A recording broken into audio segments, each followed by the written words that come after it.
guys know as much as I do that after the extraordinary challenges of the last couple of years, the industry really is now looking for the future.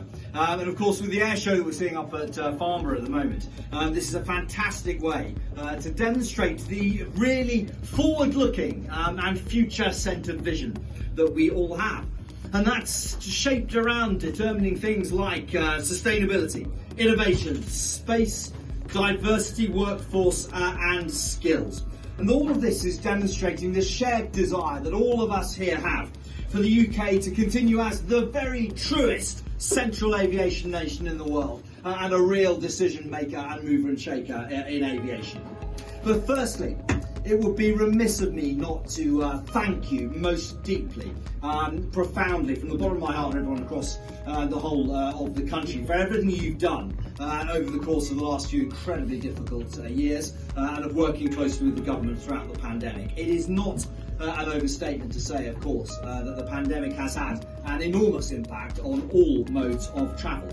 Government is acutely conscious that business aviation has always been and remains a fundamental part of both the aviation sector and, of course, of the wider UK economy. And this evening I want to reiterate and repeat and underline the thanks that I gave to all of you at the BBGA's annual conference earlier in March. I'm thanking all of you from across the whole of the business aviation community who worked so hard to support public health and the economy during COVID. I know that many of you ran services to help with the supply of medical services, equipment, critical goods. Some of you provided training for key workers, for pilots and for engineers. Some of you offered testing or vaccination centres despite the wider and critical impact of the pandemic on your operations and people. Your response was hugely appreciated by the government and the whole country, and we not only commend your efforts, but we give you a massive thank you. And if you'll forgive me, can I just start by asking you to give yourself a massive round of applause for everything you've done.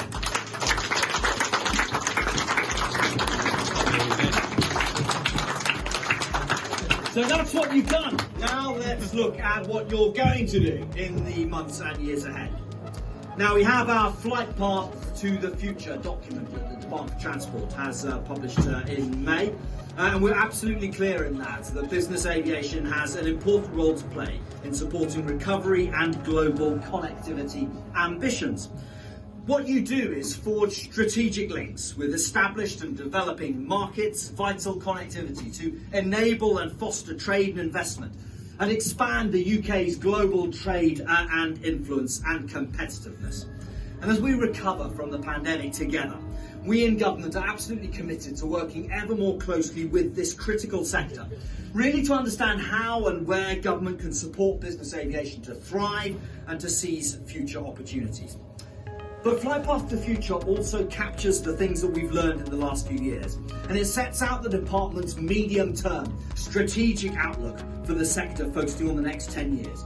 And this is exploring the key issues that the sector faces, things like workforce and skills, regional connectivity, noise, innovation and regulation, consumer issues, climate change and decarbonisation, of course, and the critical role that aviation plays in maintaining the UK's global impact. And can I just, on a personal level, pass on my thanks to Mark Bailey and the BBGA, and indeed everybody here, for the valuable support and input into the work that we're doing.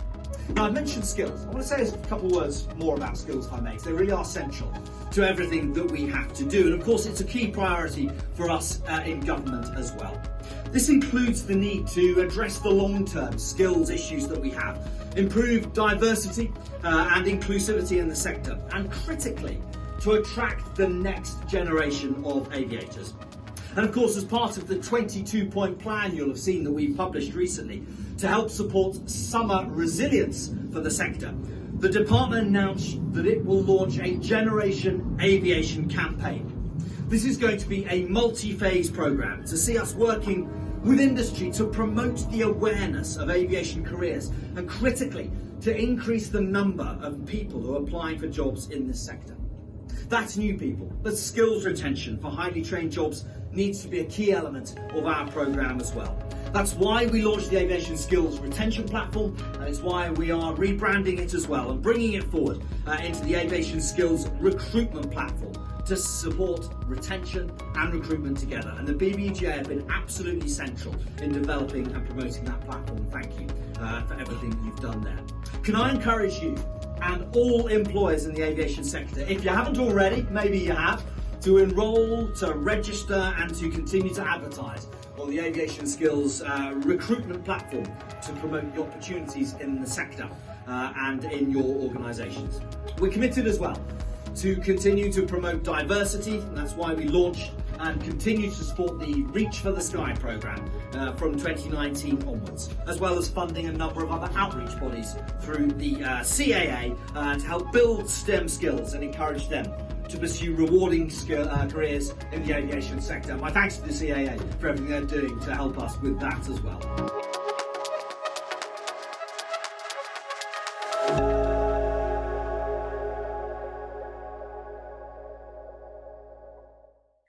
I'd like to give a massive shout out to Shirley Hoare, our talented GearUp TV editor, for transforming the content that I shot on the iPhone into something very watchable that we know the BBGA members would really benefit from seeing.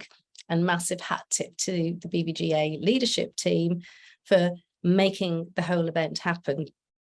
Something as important as the minister's speech was worth, in this instance, normally I wouldn't deliver you content shot on my iPhone, but as a message to you as well, sometimes there are things that are just worth grabbing with your phone and getting it out when you know that people who you can help and serve would benefit from getting the message.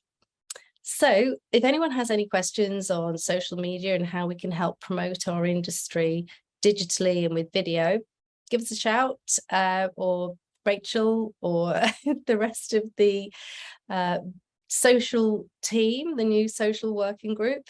And I look forward to interacting with you all at events soon.